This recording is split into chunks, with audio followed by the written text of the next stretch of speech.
La Mercedes Classe A change radicalement, elle bénéficie d'un nouveau design, d'une nouvelle plateforme et sa philosophie n'a plus grand chose à voir avec celle de la précédente génération. On la découvre ici dans sa petite version diesel.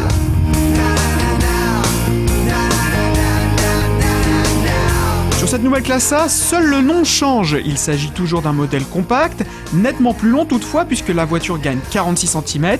Elle ne joue plus dans la cour des petits monospaces, mais dans celui des petites berlines à fort caractère. Avec son long capot, son haillon et sa hauteur contenue, elle rappelle d'ailleurs une certaine BMW série 1.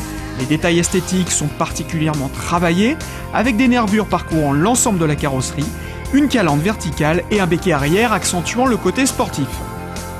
À bord, on retrouve naturellement une ambiance assez cossue, c'est du haut de gamme bien sûr. Les matériaux sont bien choisis, c'est de bonne qualité, l'assemblage, aucun reproche à y faire. La grande nouveauté, et on l'apprécie, c'est que désormais c'est moins austère que dans la précédente génération. On a des rondeurs, ces beaux petits aérateurs au milieu, c'est assez sympa à regarder, en tout cas très sympa à vivre. On note aussi l'apparition de cet écran déporté, un écran qui a un petit peu l'allure d'une tablette. Il peut être disponible avec deux systèmes de navigation. Le système d'entrée de gamme, un système Baker assez bien fait, très ergonomique grâce à la molette qui est toujours là, mais aussi un système plus évolué qui se base sur l'iPhone, lui, et qu'on essaiera certainement dans un prochain article sur CarTech. À l'arrière, l'espace est correct, mais le coffre affiche un volume inférieur à celui constaté chez la concurrence. De plus, son accès n'est pas des plus aisés.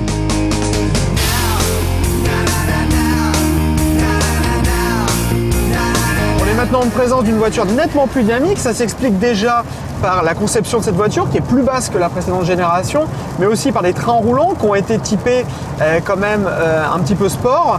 C'est appréciable, la voiture a une tenue de route impeccable. En revanche, le confort, lui, perd un petit peu. C'est assez sec, assez ferme. Sur les passages de dos d'âne, ça secoue un petit peu. Je vous disais en introduction, on a ici le petit moteur diesel. On est sur la version 180 CDI. C'est un bon moteur ici, il est très bien. Il est surtout très bien servi par la boîte de vitesse à double embrayage à 7 rapports qui est apparue sur la classe B. Elle est très bien programmée pour ce moteur. Bon, on n'a pas des performances exceptionnelles, mais elle est assez douce à utiliser et pour la consommation, on a relevé une moyenne de 6,8 litres au 100 sur un parcours mixte. Les fidèles de la marque seront donc certainement déboussolés par cette nouvelle Classe A. Elle bouscule en effet les codes de ce modèle jusqu'à renoncer en partie au haut niveau de confort. Mais la petite Mercedes a en revanche largement de quoi convaincre les amateurs d'Audi A3 et BMW série 1, d'autant que son tarif reste bien placé face à celle-ci, à partir de 24 900 €.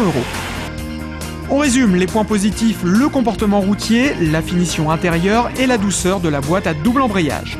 Les lacunes, la fermeté de la suspension, le volume et l'accessibilité du coffre. En vidéo également sur Dailymotion YouTube et en podcast iTunes. Retrouvez-nous sur Facebook /Cartech et sur Twitter @Cartech.